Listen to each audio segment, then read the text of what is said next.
Who's that? Commander Claw. Who's bad? Commander Claw. Welcome back to another episode of Breaking Brews. I'm your host, Commander Claw, and I'm bringing more Final Fantasy commanders. I'm trying to do as many as possible before the fantasy goes away, before the hype goes away.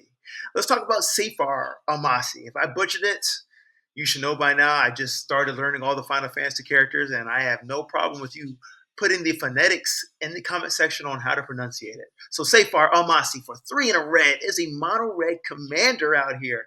And let me make the screen larger so you can see what it does. Got a 3/4 body, legendary human knight. I like that knight synergy out there. Whenever a creature you control attacks alone, it gains double strike until end of turn. He has the ability Fire Cross. Whenever Seifer deals combat damage to a player, you may cast target instant or sorcery card with mana value 3 or less from your graveyard without paying its mana cost. If that spell will be put into your graveyard, exile it instead. Well, honestly, I would put this commander in the 99, but if you're building this commander, let's see here.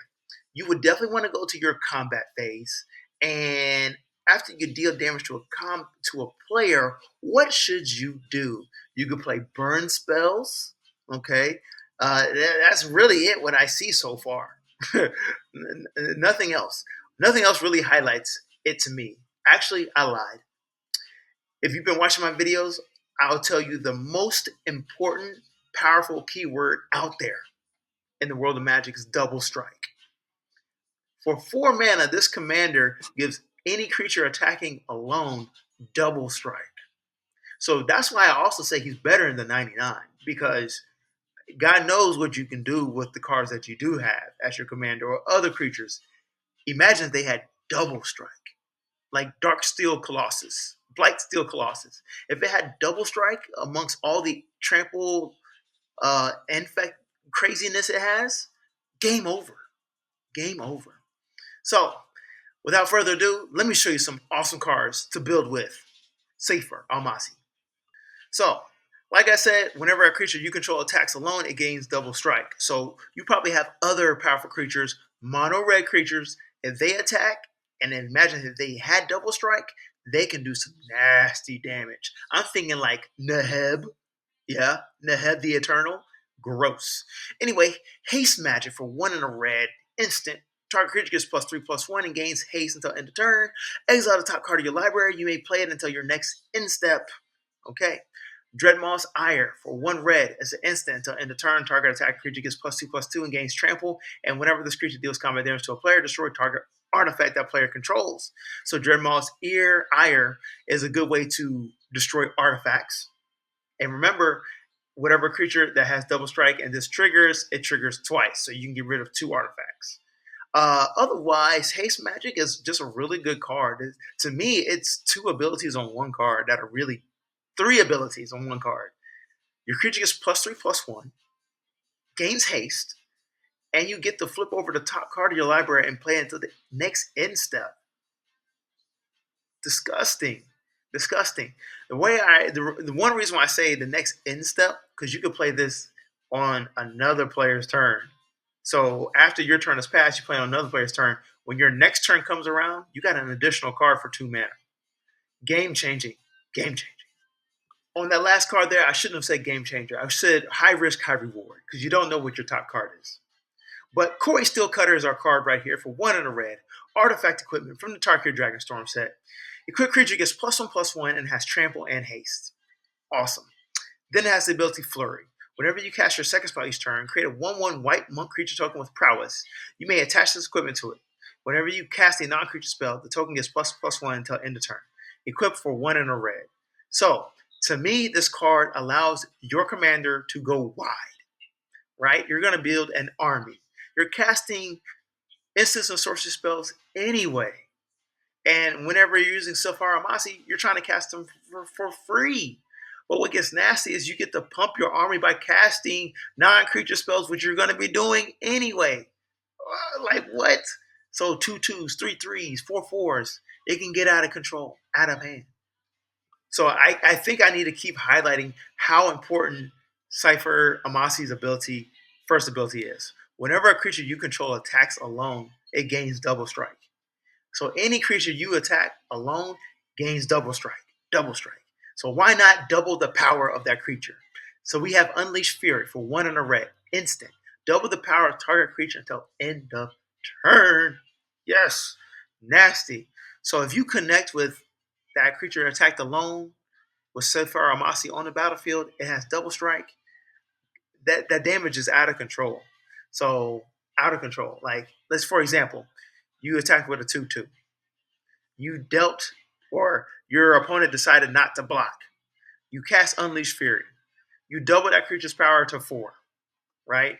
So they take 4 from the first strike. Then they'll take an additional 4 from the double strike. Nasty, nasty.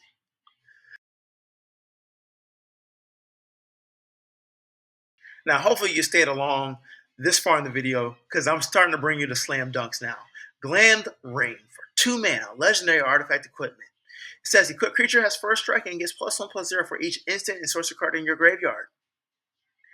Whenever equipped creature deals combat damage to a player, you may cast an instant or sorcery spell from your hand with a mana value less than or equal to the damage without paying its mana cost. Equip 3.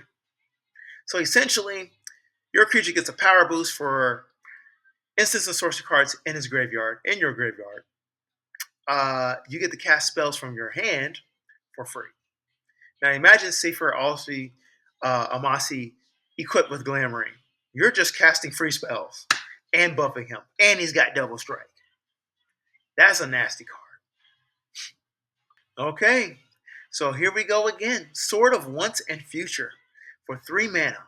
Artifact equipment. Equipped creature gets +2/+2 and has protection from blue and black. Whenever equipped creature deals combat damage to a player, Surveil 2. Then you may cast an instant or sorcery spell with mana value 2 or less from your graveyard without paying its mana cost. If that spell would be put into your graveyard, exile it instead. Equip only 2. First of all, you get protection from blue and black. So those destroy target creature spells, can't mess my creature. Those bounce spells, target player or target creature returns back to their owner's hand. Nope, none of that. None of that. Now, what makes these swords nasty is if your creature has double strike, it triggers 2 times if you connect both sets of damage to the opponent. So imagine surveilling 2 and surveilling 2. Then you may cast an instant or sorcery spell. Then you may cast another instant or sorcery spell. Win, win, win, win, win, win. Thank you for watching this video. I think Seifer Almasy is a Voltron commander / Spellslinger. I think when you're building this deck, you better have a balance. And there's only a few artifact equipments that I would really suggest with this guy, and they're going to be all the swords because they offer protection from the combination of colors. Mono red needs protection from these colors. If not, they're just a sitting duck.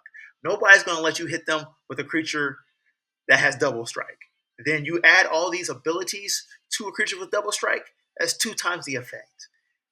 Yes, that's a mono red commander, Seifer Almasy. Think it'd be pretty cool to build.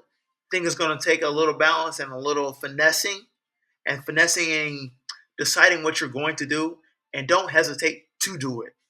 That's always my recommendation for mono red commanders. You can take out one player, but you may not take out the whole board. So keep that in mind.